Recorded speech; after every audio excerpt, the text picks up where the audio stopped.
नमस्कार।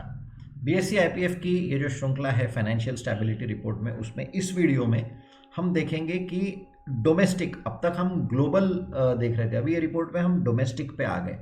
तो सबसे पहले ये पॉइंट है कि ग्लोबल फूड कमोडिटी प्राइसेस, पिछले बार हमने बाकी कमोडिटीज देखे थे जैसे मेटल्स, ऑयल वगैरह। फूड कमोडिटी प्राइसेस रोज शार्पली, और अभी ये चार्ट है कि फूड प्राइसेस इंडेक्स जो है वो भी अपने अभी ऑल टाइम हाई लेवल पर है। तो ये एक पॉइंट है। वेजिटेबल सब index rising the most followed by those of other. तो ये एक बात है कि ये ग्लोबल पॉइंट है। अब आगे देखो, एक एक पॉइंट समझो।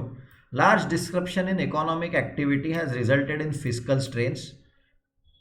गवर्नमेंट को डेट ज़्यादा लेना पड़ा, कॉरपोरेट स्ट्रक्चर स्ट्रेस, और क्योंकि कंपनियां ही बंद पड़ गई, and weakening of demand conditions, क्योंकि लोग डरे हुए हैं। आरबीआई ने क्या किया? Rapid and bold measures by RBI and other regulators have contained risk to the financial stability for now. बहुत महत्वपूर्ण है ये शब्द, फॉर नाउ, यानी तत्पूर्त, अभी के लिए। वो तब जो आग लगी थी, वो आग तो हमने बुझा दी कैसे तो भी करके, ये किया वो किया, लिक्विडिटी दे दी, एलटीआरओ कर दिए, सब कह रहे, लेकिन अभी आगे क्या करना है वो बोल रहा है। Inward capital flows have been supported by surplus global liquidity in search of yield.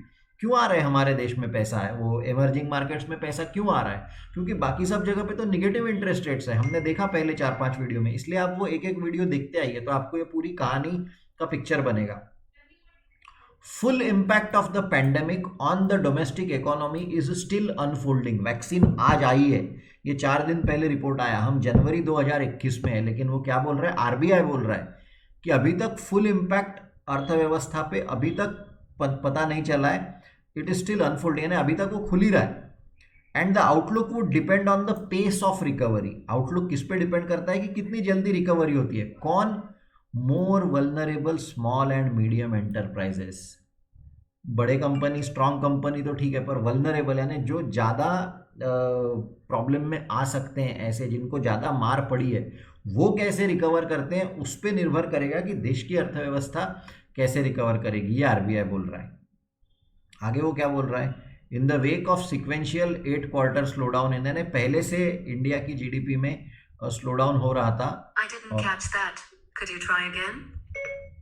और उसके कारण Indian economy one of the deepest, उसके बाद फिर ये आ गया, आपका कोविड आ गया। तो पहले से स्लो डाउन में थी, और फिर I found this on the web for Indian economy, one of the deepest.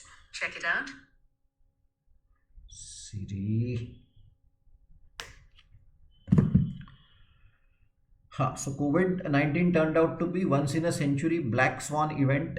तो ये पहले से 8 क्वार्टर्स की धीरे धीरे स्लो डाउन चल ही रहा था, और उसमें फिर ये आ गया। तो उसके कारण वो क्या बोल रहा है? GDP is expected to shrink by 7%, और उसके बाद मल्टी स्पीड, अच्छी बात है ना। यहाँ से काम की बात क्या है कि multi speed recovery, multi speed यानी कुछ बहुत तेजी से रिकवर हो रहा है, कुछ धीरे धीरे रिकवर हो रहा है, लेकिन एज रिकवरी दिख रही है अपने काम की। और अच्छी बात क्या है विश्व के लिए, भारत के लिए? ये डोमेस्टिक की बात चल रही है। As a result contractions are easing. जो इकोनॉमी -24% चली गई थी, वो अभी कुछ कुछ सेक्टर्स में माइनस का, यानी -5 का -4 हो रहा है, -3 हो रहा है, अभी भी निगेटिव ही है, पर उतनी खराब परिस्थिति नहीं है जितनी पहले। तो contractions are easing and green shoots are visible in some others, और कहीं कहीं पे तो एक्चुअल ग्रोथ भी दिख रही है।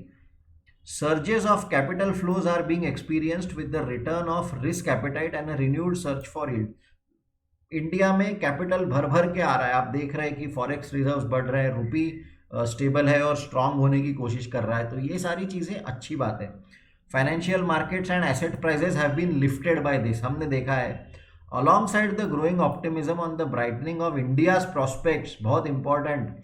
जागतिक अर्थव्यवस्था तो एक बात है, लेकिन कोविड से बाहर निकलते समय इंडिया के prospects, consumer and business confidence is turning upbeat with progressive unlocking and normalization of supply disruptions.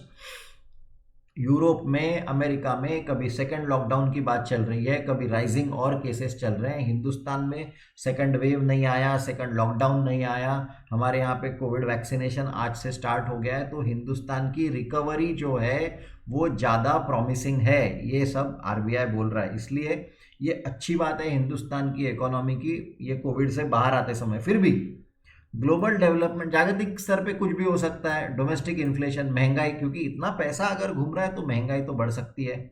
इंसिपिएंट festering of financial stress under the camouflage of moratorium, वो मोरेटोरियम कहीं एनपीए में ना बदल जाए, तो ये डर अभी भी बैंकिंग सिस्टम को है। इसलिए वो जो एंथुजियाज्म है कि अपनी अर्थव्यवस्था उभर रही है, अपनी अर्थव्यवस्था बाकी देशों की अर्थव्यवस्था से अच्छी ज़्यादा बाहर निकल रही है, वो पॉजिटिविटी को ये कहीं तो भी निगेटिविटी पकड़े हैं कि कहीं इन्फ्लेशन ना बढ़ जाए, कहीं एनपीएस ना बढ़ जाए। और इसलिए अभी भी आरबीआई जो बोल रहा है कि जहाँ पॉजिटिव है वहाँ निगेटिव भी है और हमें उसकी तरफ भी ध्यान देना चाहिए। तो ये था अपने इस वाले इसका छठवां रिपोर्ट। आगे के इसमें हम लोग देखेंगे, जैसे यहाँ पे आप देख लो कि गवर्नमेंट फाइनेंसेस का क्या होगा, क्योंकि टैक्स रेवेन्यूज ही नहीं है तो गवर्नमेंट को बोरो करना पड़ेगा, तो वो अगला वीडियो रहेगा। तो आप ये वीडियोस देख रहे हैं, इसके लिए बहुत बहुत धन्यवाद।